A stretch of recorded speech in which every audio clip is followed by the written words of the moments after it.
আসসালামু আলাইকুম সুপ্রিয় শিক্ষার্থী, আশা করি সবাই আল্লাহর রহমতে ভালো আছো। যারা জুনিয়র বৃত্তি পরীক্ষা ক্লাস 8 অংশগ্রহণ করবে তাদের জন্য একটা ইংলিশ সাজেশন তৈরি করেছি। আশা করি তোমরা পুরো ভিডিওটি সুন্দর করে মনোযোগ সহকারে দেখবে। ইনশাআল্লাহ যারা বৃত্তি পরীক্ষা অংশগ্রহণ করবে, যদি তোমরা এই সাজেশনটা ফলো করতে পারো, ইনশাআল্লাহ এখান থেকে কমন পড়বে আশা করি। তোমাদের সাজেশনের আগে বুঝতে হবে পরীক্ষা প্রশ্নটা কেমন হবে। যদি প্রশ্নটা বুঝতে পারো তাহলে তোমরা অবশ্যই ভালো রেজাল্ট করতে পারবে ইনশাল্লাহ। দেখো, আমি প্রথমে প্রশ্নটা আলোচনা করে নিচ্ছি। এখানে প্রথমে ইংলিশে পার্ট এ রিডিং পার্টে 40 মার্কস থাকবে। এই 40 মার্কসের ভিতরে 3টা সিন প্যাসেজ থাকবে। সেখানে প্রথম সিন প্যাসেজ থাকবে, এই প্রথম যে সিন প্যাসেজ থাকবে এটা তোমাদের বইয়ের যে প্যাসেজগুলো দেওয়া আছে সেই বইয়ের প্যাসেজ থেকে তোমাদের এখানে আসবে। এখানে 1 নং প্রশ্ন থাকে এমসিকিউ, তারপর 2 নম্বরে আনসারিং কোশ্চেন, এটা সিন প্যাসেজ 1 থেকে থাকবে। আর সিন প্যাসেজ 2 এইটাও বইয়ের ভিতরে থাকবে প্যাসেজ। এইখানে 3 নম্বরে থাকবে গ্যাপ ফিলিং, একটা শূন্যস্থান থাকবে। 4 নম্বরে ভোকাবুলারি থাকবে। এই প্যাসেজ থেকে শূন্যস্থান, এই প্যাসেজ থেকে কিছু শব্দ অর্থে সিনোনিম এবং অ্যান্টোনিম লিখতে হবে। তারপর আনসিন প্যাসেজ, এইটা তোমাদের বইয়ের বাহিরতেই থাকবে, যে কোনো বিষয় থেকেই আসতে পারে। এই আনসিন প্যাসেজ থেকে তোমাদের ইনফরমেশন ট্রান্সফার, অর্থাৎ তোমাদের একটা টেবিলের মধ্যে থাকবে, সেখান থেকে তোমার উত্তরগুলো লিখতে হবে। আর অথবা ট্রু ফলস থাকতে পারে, হয় ইনফরমেশন ট্রান্সফার না হয় ট্রু ফলস। একটা টেবিল থাকবে, টেবিল না হয় ট্রু ফলস, দুইটা যে কোনো একটা থাকবে। তারপর এখান থেকে 6 নম্বর আনসার করতে হবে রাইটিং সামারি। এই আনসিন প্যাসেজে মূল অংশটা কি সেটা তোমাদের লিখতে হবে, এই রাইটিং সামারি। তারপর শেষে 7 নম্বরে একটা থাকবে ম্যাচিং। ম্যাচিং আনসিনতে থাকবে না, অন্য যে কোনো জায়গা থেকে দিতে পারে আর কি। এখানে 7 নম্বর প্রশ্ন আসবে ম্যাচিং। তোমাদের 8 নং প্রশ্নে poems, answering question from poems in English for today. এখানে তোমাদের কবিতার কিছু প্রশ্ন দেওয়া থাকবে। অর্থাৎ তোমাদের বইয়ে, তোমাদের ইংলিশ পাঠ্য বইয়ে, ফার্স্ট পার্ট বইয়ে ইংলিশ ফর টুডে যে স্কুল থেকে দেওয়া হয়েছে, সেই বইয়ের ভিতরে যতগুলো কবিতা আছে, সেই কবিতার যে কোনো কবিতা থেকে প্রশ্ন আসতে পারে।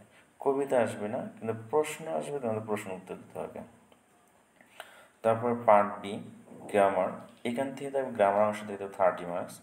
এখানে 9 নম্বরে থাকবে গ্যাপ ফিলিং, একটা শূন্যস্থান দেওয়া থাকবে, একটু উইথ ক্লুজ আর উইদাউট ক্লুজ। এখানে উইথ ক্লুজ মানে তোমাদের বক্স আকারে দেওয়া থাকতে পারে, শূন্যস্থানের উপরে কোনো বক্স দেওয়া থাকতে পারে, সেখানে কিছু ওয়ার্ড দেওয়া থাকতে পারে, অথবা নাও দেওয়া থাকতে পারে, দুইটা যে কোনোটি আসতে পারে। এই বক্সের ভিতরে বা শূন্যস্থানের ভিতরে যে অংশগুলো বসতে পারে, পার্টস অফ স্পিচ বসতে পারে, অথবা আর্টিকেল বসতে পারে, অথবা প্রিপোজিশন বসতে পারে, অথবা এর বাইরে অন্য কিছু আসতে পারে, তবে এইগুলোই বেশি বসবে। 10 নম্বরে তোমাদের সাবস্টিটিউশন টেবিল থাকবে একটা। তারপরে 11 নম্বর থাকবে রাইট ফর্ম অফ ভার্ব। তারপর 12 নম্বর তোমাদের চেঞ্জিং সেন্টেন্স থাকবে। চেঞ্জিং সেন্টেন্সের ভিতরে কী পরিবর্তন হবে, টেন্স, টেন্সের পরিবর্তন হতে পারে, অথবা অ্যাফার্মেটিভ নেগেটিভ, অ্যাফার্মেটিভ থেকে নেগেটিভ, অথবা নেগেটিভ থেকে অ্যাফার্মেটিভ, অ্যাসলারেটিভ থেকে ইন্টারোগেটিভ, অপটেটিভ, ইম্পারেটিভ, এক্সক্লেমেটিভ। এই 5টা সেন্টেন্সের চেঞ্জিং সেন্টেন্স তোমাদের থাকবে। তারপরে 13 নম্বরে তোমাদের পাংচুয়েশন অ্যান্ড ক্যাপিটালাইজেশন, তোমাদের পাংচুয়েশন এবং ক্যাপিটালাইজেশন থাকবে 13 নম্বর প্রশ্নে।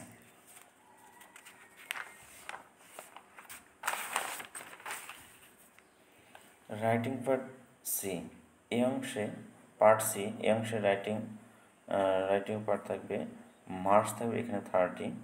এইখানে 14 নম্বর প্রশ্ন তোমাদের লেটার অথবা ইমেল, তোমাদের লেটারও থাকতে পারে অথবা ইমেল থাকতে পারে, ফর্মাল অথবা ইনফর্মাল। 15, এখানে 15 নম্বর থাকবে তোমার কমপ্লিটিং স্টোরিজ অথবা রাইটিং ডায়লগ, দুইটা যে কোনো একটা থাকবে, হয় স্টোরি থাকবে নয় ডায়লগ থাকবে। 16 নম্বর তোমার রাইটিং শর্ট কম্পোজিশন, একটা কম্পোজিশন দেওয়া থাকবে তোমাদের। এই 16টা প্রশ্ন তোমাদের ইংলিশে আসবে। এই 16টা প্রশ্নের উত্তর দিতে হবে।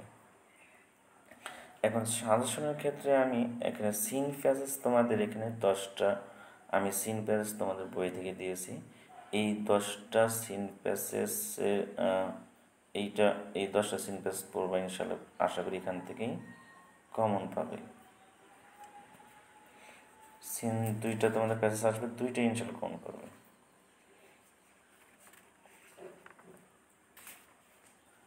তারপরে এখানে ইমেল অথবা লেটার দিয়েছি। এখানে প্রথমে ইমেল দিয়েছি 6টা, আর এখানে লেটার দিয়েছি 5টা। এই 6টা ইমেল এবং 5টা লেটার খুব ভালো করে পড়বে, আশা করি ইনশাল্লাহ তোমরা এখান থেকে ফোন করবে।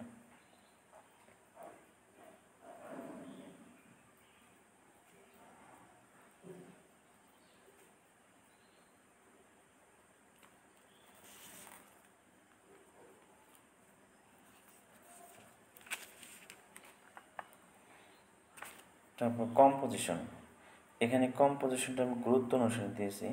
কম্পোজিশন 99% যেগুলো খুবই কমন সেগুলো প্রথম দিকে দিয়েছি 10টা, আর যেগুলো এতটা কমন না তবে পড়ার দরকার মনে হয় এখানে দিয়েছি 4টা।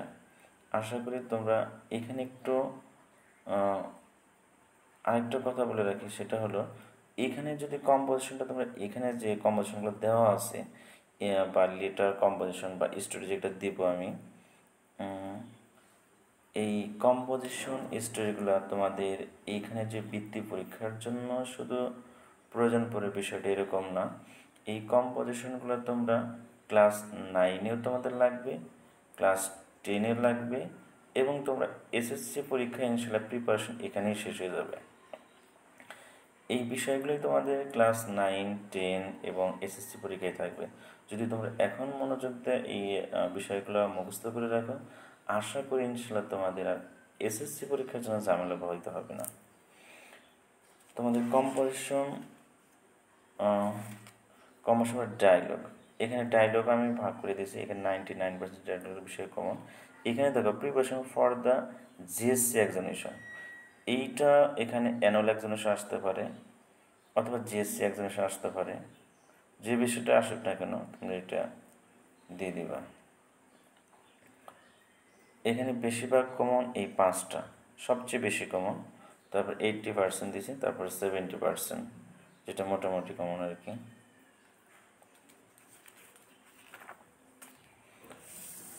তারপরে কমপ্লিটিং স্টোরি, এখানে কমপ্লিটিং স্টোরি 99%, এখানে 10টা দিয়েছি। আর যেটা এতটা কমন না তারপরে ভালোই 50% দেওয়া হয়েছে। এইখানে যে বিষয়গুলো দেওয়া হয়েছে এই বিষয়গুলো তোমাদের এসএসসিতেও তুমি কাজে লাগাইতে পারবা। অর্থাৎ তোমরা এখন পড়লে এটা বৃত্তি পরীক্ষার জন্য হয়ে গেল এবং এসএসসি প্রিপারেশনটা হয়ে গেল, দুইটাই হয়ে গেল। তোমাদের এই জন্য আমি বলবো তোমরা এই বিষয়গুলো খুব ভালো করে করবা, যাতে তোমাদের এবং কি ছোট করে না, অনেকে হয়তোবা যে পরীক্ষা দেওয়ার জন্য ছোট করে শিখে ফেলে, এরকম করে শিখবে না, একটু বড় করে ভালো করে শিখবা, যাতে তোমরা এসএসসিতে কাজে লাগাইতে পারো। ধন্যবাদ সবাইকে ভিডিওটি দেখার জন্য।